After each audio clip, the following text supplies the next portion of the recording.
Hello guys, weekend ആയിട്ട് ചെറിയൊരു trip പോയാലോ എന്ന് കരുതി ഞാനും ഹസ്ബൻഡും നേരെ പോകുന്നത് നമ്മുടെ ലുലു മോളിലേക്കാണ്.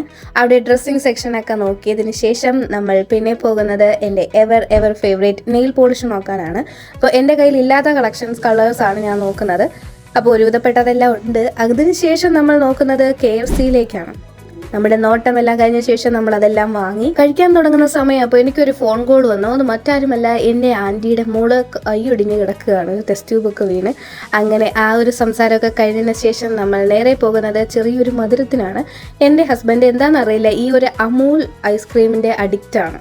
അതുകൊണ്ട് തന്നെ സന്തോഷത്തിന് വേണ്ടിയിട്ട് നമ്മൾ ഫാമിലി പാക്ക് തന്നെ വാങ്ങി. അതിനുശേഷം പിന്നെ പോകുന്നത് ഫണ്ടൂറിയിലേക്കാണ്.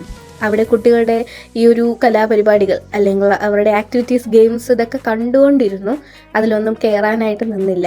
ഇവിടെ കയറാത്തത് എന്തുകൊണ്ട് എന്ന് ചോദിച്ചാൽ കാർഡ് എടുത്തില്ല. കാരണം കാർഡ് എടുത്തു കഴിഞ്ഞാൽ അത് മൊത്തം ഞാൻ തന്നെ കയറി തീർക്കണം. അങ്ങനെ ഒറ്റയ്ക്ക് കയറാൻ വയ്യാത്തത് കൊണ്ട് ഞാൻ കയറിയില്ല. പിന്നെ നമ്മൾ കുറച്ചു നേരം കാര്യമൊക്കെ പറഞ്ഞ് നടന്ന് പോയപ്പോഴാണ് ഒരു അനങ്ങുന്ന ഒരു മരത്തെ കണ്ടത്. മാവാണോ പ്ലാവാണോ എന്ന് ചോദിച്ചാൽ അതൊന്നുമല്ല, എന്തോ കളർ ഇലയൊക്കെ ഉള്ള ഒരു മരമാണ്.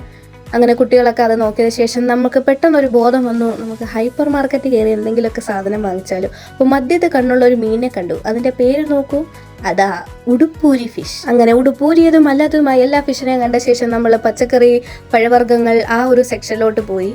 അങ്ങനെ കുറച്ച് മീറ്റ് കാര്യങ്ങളൊക്കെ കണ്ടു. അതിനൊക്കെ ഓരോന്നൊക്കെ ഇത് എടുത്തു. അങ്ങനെ പിന്നെ ആ ഒരു ട്രോളി ഉരുട്ടുന്ന ജോലി ഞാൻ ഹസ്ബൻഡിന് കൊടുത്തു. അത് സന്തോഷകരമായി വാങ്ങിച്ചു. കുട്ടികളെ പോലെ അങ്ങോട്ടും ഇങ്ങോട്ടും ഉരുട്ടി കളിക്കുന്നുണ്ടായിരുന്നു. അങ്ങനെ നമ്മൾ ഒരുവിധപ്പെട്ട എല്ലാ സാധനങ്ങളും വാങ്ങിച്ച ശേഷം പിന്നെ ബില്ലടിക്കാൻ പോയി.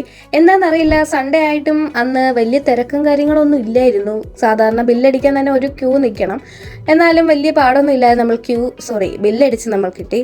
അപ്പോഴാണ് അറിഞ്ഞത് സാനോട്ടിൻ്റെ ഫ്രണ്ട്സ് വരുന്നത്. പിന്നെ 2 ഐസ്ക്രീമൊക്കെ കുടിച്ച് അവരെ കാത്തു നിന്നു. അങ്ങനെ അവർ 3 പേര് വന്നിട്ടുണ്ട്. അതിൽ ആ റെഡ് ഹുഡിയിട്ട് ആ കുട്ടിയെ കണ്ടാൽ, കുട്ടിയല്ല, ആ സാനോട്ടിൻ്റെ ഫ്രണ്ടിനെ കണ്ടാൽ ശരിക്കും എനിക്ക് സിനിമയിൽ ഇപ്പോൾ പുതിയതായിട്ട് ഇറങ്ങിയിട്ടുള്ള ആ സിനിമയിലെ പ്രേതത്തിൻ്റെ സഹോദരനെ പോലെയൊക്കെ തോന്നി. നിങ്ങൾക്ക് തോന്നുന്നുവെങ്കിൽ കമൻറ്റ് ബിലോ. അങ്ങനെ എൻ്റെ വീഡിയോ ഇവിടെ അവസാനിച്ചിരിക്കുകയാണ്. വീഡിയോ ഇഷ്ടപ്പെട്ടെങ്കിൽ please like, share and subscribe.